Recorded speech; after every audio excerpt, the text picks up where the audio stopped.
Hello, আসসালামু আলাইকুম। সবাই কেমন আছেন? আশা করি সবাই ভালো আছেন।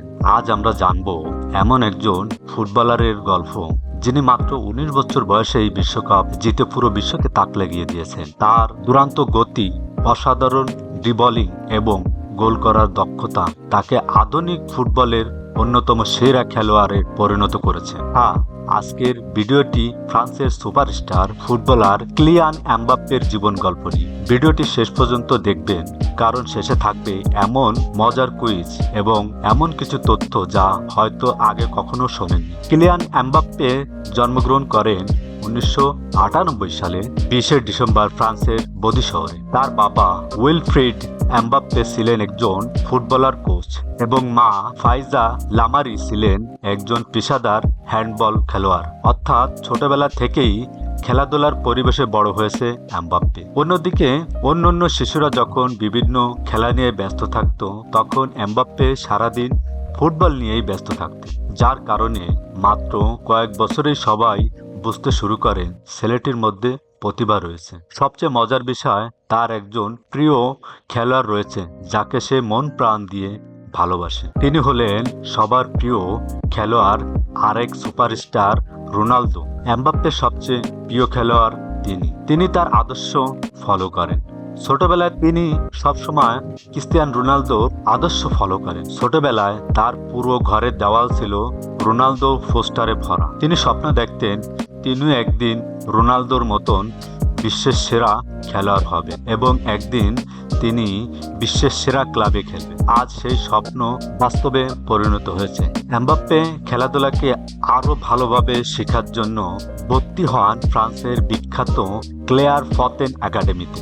এই একাডেমি থেকেই ফ্রান্সের বহু তারকা ফুটবলের জন্ম হয়েছে। এখানে তার গতি, বল নিয়ন্ত্রণ এবং গোল করার দক্ষতা আরো উন্নত হয়। খুব অল্প বয়সেই ইউরোপের বড় বড় ক্লাব তার দিকে নজর দিতে শুরু করেন। ২০১৫ সালে মাত্র ১৬ বছর বয়সেই এএস মনাকো এর হয়ে পেশাদার ফুটবলের অভিষেক হয়। এত অল্প বয়সে এত আত্মবিশ্বাসী খেলা দেখে সবাই অবাক হয়ে যান। ২০১৬-১৭ মৌসুমে তিনি মোনাকোকে লিগ ওয়ান শিরোপা জিততে সাহায্য করেন।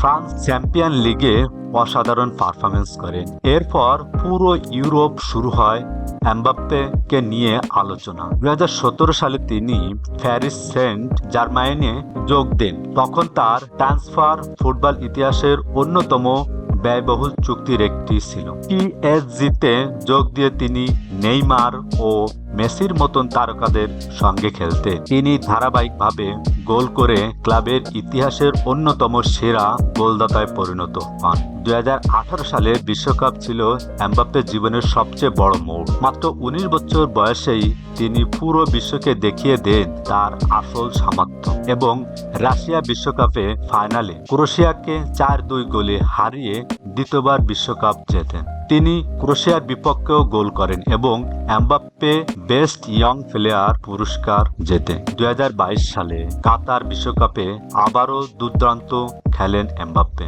ফাইনালে আর্জেন্টিনার বিপক্ষে তিনি হ্যাটট্রিক করেন। বিশ্বকাপ ফাইনালে হ্যাটট্রিক করার ইতিহাস অন্যতম বিরল ঘটনা। যদিও ফ্রান্সের ট্রাইব্রেকারে হেরে যায়, তবুও এমবাপ্পে গোল্ডেন বুট জিতে নেন। এমবাপ্পের সবচেয়ে বড় শক্তি হলো তার গতি। মাত্র কয়েক সেকেন্ডে তিনি পুরো ডিফেন্স ভেঙে ফেলতে পারেন। তার ড্রিবলিং অত্যন্ত নিখুঁত, দুই পায়ে সমান দক্ষ, ফিনিশিং অসাধারণ। এই কারণেই তাকে আধুনিক ফুটবলের সবচেয়ে ভয়ঙ্কর ফরওয়ার্ডদের একজন বলা হয়। রিয়াল মাদ্রিদে ওই সময় তার খেলা দেখে রিয়াল মাদ্রিদ খুবই আপসেট ফিল করে যে এমন একটা প্লেয়ার তাদের দরকার। দীর্ঘদিন গুঞ্জনের পর অবশেষে এমবাপ্পে স্পেনের ঐতিহ্যবাহী ক্লাব রিয়াল মাদ্রিদে যোগ দেন। ছোটবেলায় যে ক্লাবে খেলার স্বপ্ন দেখতেন, সেই ক্লাবের জার্সি পরা তার জন্য ছিল এক আবেগঘন মুহূর্ত।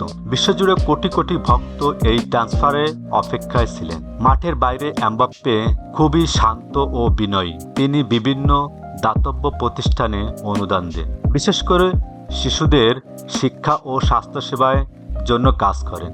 এই কারণেই তিনি শুধু একজন ফুটবলার নন, একজন ভালো মানুষ হিসেবেও পরিচিত। কিলিয়ান এমবাপ্পের জীবন আমাদের শেখায় প্রতিভা গুরুত্বপূর্ণ, কিন্তু কঠোর পরিশ্রম, শৃঙ্খলা এবং নিজের স্বপ্নের প্রতি বিশ্বাস থাকলে অসম্ভবকেও সম্ভব করা যায়। মাত্র কয়েক বছরের মধ্যেই তিনি বিশ্বের অন্যতম সেরা ফুটবলার হয়ে ওঠেন। ভবিষ্যতে তিনি আরও কত রেকর্ড গড়বেন সেটা এখন দেখার অপেক্ষা। এবার আপনাদের জন্য কুইজ, কিলিয়ান এমবাপ্পে কোন দেশে জন্মগ্রহণ করেন এবং 2022 বিশ্বকাপ ফাইনালে এমবাপ্পে কয়টি গোল করে? যারা সঠিক উত্তর দিতে পারবেন তাদের জন্য রয়েছে এ নলেজের পক্ষ থেকে প্রাইজ মানি। তাই তাড়াতাড়ি কমেন্ট সেকশনে আপনার উত্তর জানিয়ে দিন। ধন্যবাদ সবাইকে।